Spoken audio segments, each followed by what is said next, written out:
Hello guys, कैसे हैं आप लोग। आज हम बात करेंगे पंक्चुएशन मार्क में अपॉस्ट्रॉफी के ऊपर। ठीक है, तो आपको पता है अपॉस्ट्रॉफी कैसा दिखने में होता है। ठीक है, तो अपॉस्ट्रॉफी हम लिखते हैं, ये एक्चुअली में ऐसे होता है किसी भी वर्ड के ऊपर। ठीक है, लेटर के पहले आता है और लेटर कौन सा होता है, एक ही लेटर होता है, वो होता है एस। ठीक है, एस होता है, या तो एस के एस इधर होता है या फिर एस से पहले होता है। ठीक, तो ये होता है अपॉस्ट्रॉफी, जिसका मीनिंग क्या होता है एक्चुअली में, जिसका मीनिंग होता है का, की, के। ठीक है, ये इसकी मीनिंग होती है ना। और इसको और आगे क्या है, किस तरह से समझते हैं, देखते हैं आगे। एक सेंटेंस देखते हैं। ठीक है, तो हमारे सामने एक सेंटेंस है और आप देख पा रहे हैं बहुत अच्छे से, शाहरुख कार इज़ वाइट। इसका मतलब हुआ कि शाहरुख की कार सफ़ेद है। ठीक है, तो इसमें आप देख पा रहे हैं यहाँ पे अपॉस्ट्रॉफी फिर एस। ठीक है, हमने अपॉस्ट्रॉफी इधर ही क्यों लगाया है ना, इधर हमने क्यों लगाया मैं आपको बताता हूँ ये पूरी बात। इसमें एक्चुअली में क्या है कि शाहरुख की कार है ना, इसको हमने यहाँ पे देखिए कि अपॉस्ट्रॉफी जो है यहाँ पे एस लगाकर शाहरुख और कार के बीच में है ना मालिकाना हक दिखाया है। अब आप क्या देखेंगे इसमें कि यहाँ पर ख़ास बात, जो बहुत अहम बात वो याद रखने की ये है कि नाउन जो है यहाँ पे सिंगुलर है, शाहरुख एक ही शख्स का नाम है। ठीक है, तो यहाँ पे क्या है, नाउन सिंगुलर है और नाउन के एंड में एस नहीं है, यानी कि इसमें एंड में क्या है भाई, कोई नाम है शाहरुख, तो शाहरुख में यहाँ पे क्या देख रहे हैं, एंड में क्या है, एच है। और शाहरुख एक जीवित नाउन है, मतलब लिविंग है, लिविंग थिंग में आते हैं इंसान और एनिमल वगैरह। ठीक है, तो लिविंग के लिए हमने क्या किया, हमने अपॉस्ट्रॉफी एस लगा दिया, यानी कि अपॉस्ट्रॉफी एस, एस से पहले अपॉस्ट्रॉफी आएगा, शाहरुख सिंगल है इसलिए अपॉस्ट्रॉफी पहले आएगा, एस बाद में आएगा। ठीक है, तो इससे मतलब हुआ कि शाहरुख की कार वाइट है ना। तो अगर आप ये लिखते हैं कि शाहरुख, अगर आप ऐसे लिखते हैं तो ये सेंटेंस गलत हो जाएगा, क्योंकि एस अपॉस्ट्रॉफी जब भी लगता है जब लास्ट में अगर एस हो। यहाँ पे एच है, ठीक है, यहाँ पे तो एच है, तो हम यहाँ पे क्या लगाएंगे, हम यहाँ पे लगाएंगे अपॉस्ट्रॉफी फिर एस। ठीक है, ना कि एस अपॉस्ट्रॉफी। ये जब लगाते हैं जब या तो एस हो लास्ट में सिंगुलर नाउन के बावजूद भी, या फिर प्लूरल पे लगाते हैं ये। ठीक है, और इसकी और भी एग्जाम्पल देख लेते हैं ताकि आपको क्लियर समझ में आ जाए। ठीक है, अब आज एक सेंटेंस है, आप देख रहे हैं बहुत अच्छे से, द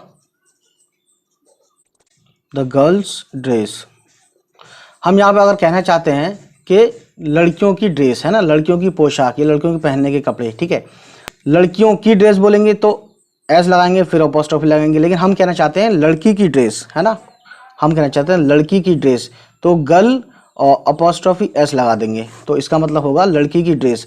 अगर आप कहना चाहते हैं, तो यहाँ पे सिंगल था इसलिए अपॉस्ट्रॉफी फिर एस आया है। अगर आप कहना चाहते हैं लड़कियों की ड्रेस, तो इसमें कैसा होगा देखिए, ये तो था लड़की की ड्रेस है ना, यहाँ पे गर्ल सिंगल है, अपॉस्ट्रॉफी एस आया है, सिंगल के बाद अपॉस्ट्रॉफी एस आता है। ठीक है, और अगर हम इसमें लगाना चाहते हैं अपॉस्ट्रॉफी लड़कियों की ड्रेस, तो इसमें क्या है, एस आएगा फिर अपॉस्ट्रॉफी आएगा, क्योंकि लड़कियों की ये प्लूरल है, प्लूरल है। ठीक है, प्लूरल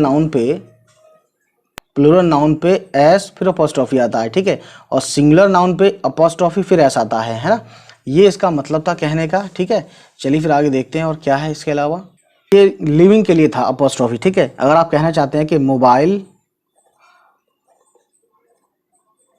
मोबाइल्स स्क्रीन्स, तो ये गलत हुआ, क्योंकि ये क्या है, नॉन लिविंग है। ठीक है ना, तो यहाँ पे हम नहीं कह सकते मोबाइल्स स्क्रीन, या हम ये नहीं कह सकते, क्या कह सकते, रूम कॉर्नर। ठीक है, ये भी नहीं कह सकते, अपॉस्ट्रॉफी यहाँ पे नहीं लगा सकते क्योंकि ये नॉन लिविंग है। ठीक है, तो ये चीज़ समझने वाली थी। ठीक है, आगे बढ़ते हैं, देखते हैं क्या है। तो गाइस, अगर ये आप बोलना चाहते हैं कि ये लड़कों का क्लब है ना, तो इसको हम कैसे लिखेंगे। अब यहाँ पे बात आ रही है लड़कों का। ठीक है, लड़कों का, यानी कि यहाँ पे नाउन क्या है, नाउन यहाँ पे प्लूरल है। ठीक है, तो इसको देखिए कैसे बताते हैं। गाइस, ये जो बॉयज़ है इसके लास्ट में एस आ रहा है। ठीक है, तो इसको अपॉस्ट्रॉफी लगाने के लिए क्या किया हमने, BOY ऐसी लिख के और एस अपॉस्ट्रॉफी लगा दिया, तो इसका मतलब क्या हो गया, लड़कों का। ठीक है ना, इसका मतलब हो गया लड़कों का। तो ये चीज़ थी ख़ास बात।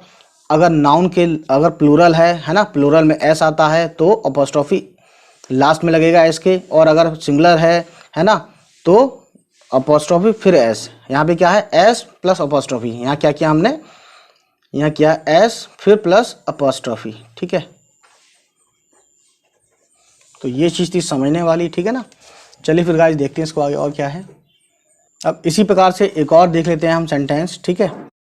This is the investors advice, ठीक है गाइस। तो यहाँ पे क्या देखेंगे, यहाँ पे नाउन है, ये इन्वेस्टर्स है ना, नाउन है और प्लूरल है, ठीक है। N for noun, P L for plural.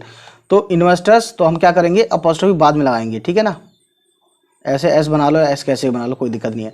तो ये हो गया इन्वेस्टर्स की advice. This is the investors, यानी कि इन्वेस्टरों की एडवाइस, हमारी अपनी भाषा में होगा इन्वेस्टरों की एडवाइस, ठीक है। तो ये चीज़ थी समझने वाली, है ना। तो आपने गाइस यहाँ पे क्या देखा कि नाउन जो कि प्लूरल है और नाउन वर्ड जो कि है बॉयज़, पहले से ही इसमें एस लगा हुआ है। तो ऐसे नाउन्स का पॉजेसिव बनाने के लिए एस के बाद अपॉस्ट्रोफी लगाते हैं, जैसे यहाँ लगाया है, ठीक है ना। और ऐसी इन्वेस्टर्स के लास्ट में एस है, तो अपॉस्ट्रोफी यूज़ करने के लिए इसमें एस के बाद आएगा, ठीक है। नाउन भी है, प्लूरल भी है, तो जाहिर है, और एस भी आ रहा है, तो इसमें अपॉस्ट्रोफी एस के बाद आएगा, ठीक। तो आप गाइस इसका देखिए, this is the investors advice, ठीक है। अब यहाँ पे क्या है, अपॉस्ट्रोफी आया है पहले, उसके बाद एस आया है ना।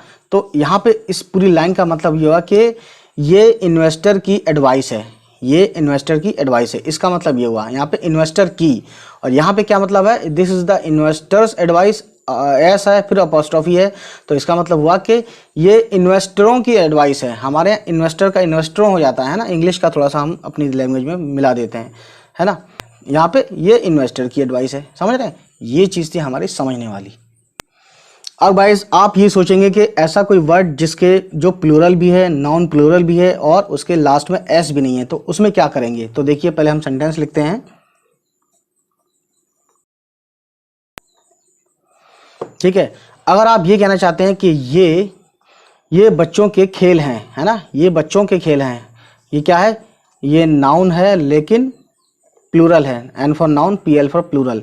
ये नाउन है लेकिन प्लूरल है, तो ये कहना चाहते हैं कि ये बच्चों के गेम हैं। बच्चों के लिए इस वर्ड के लिए हम क्या करेंगे, अपॉस्ट्रोफी लगाएंगे फिर एस लगाएंगे, है ना, ठीक है ना। तो आपने क्या किया कि चिल्ड्रन फिर अपॉस्ट्रोफी फिर एस।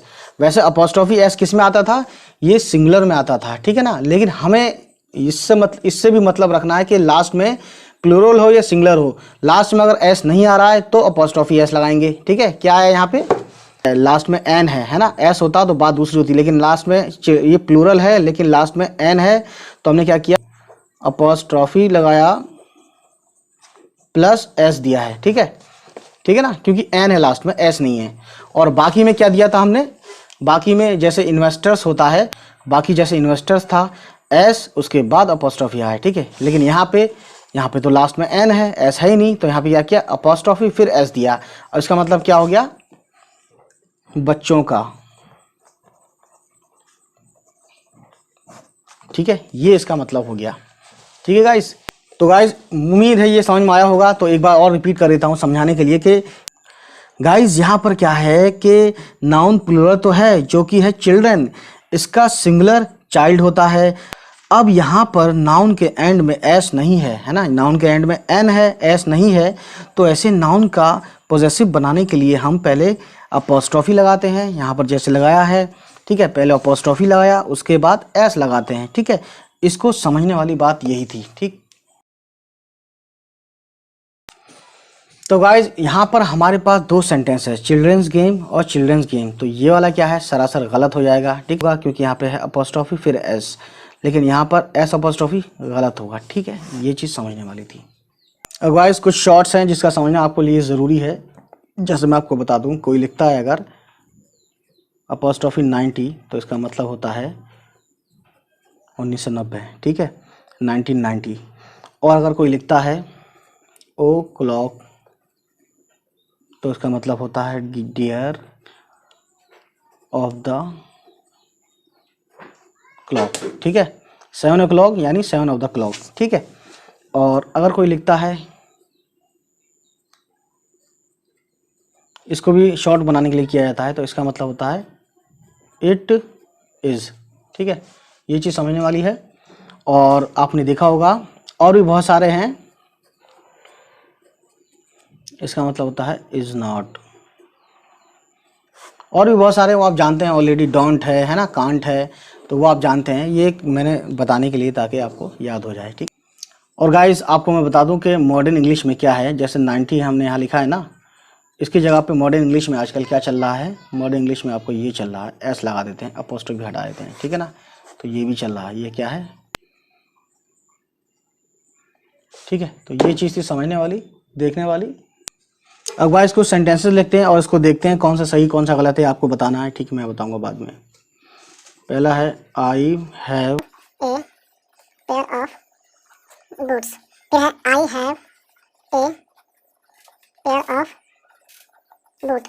फिर है अलार्डियर, I have a pair of boots.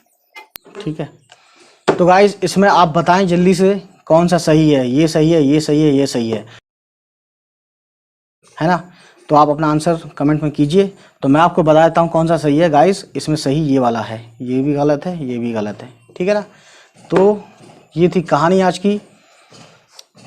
ठीक है गाइस, चलिए मिलते हैं आपसे, और उम्मीद है कि ये वीडियो आपको पसंद आई हो, और अगर पसंद आई हो तो प्लीज़ आप सभी अपने फ्रेंड्स के साथ इसको शेयर करें और उनको बोलें कि सब्सक्राइब करें मेरे इस चैनल को जिसका नाम है। चलिए फिर मिलते हैं आपसे, बाय बाय, टेक केयर।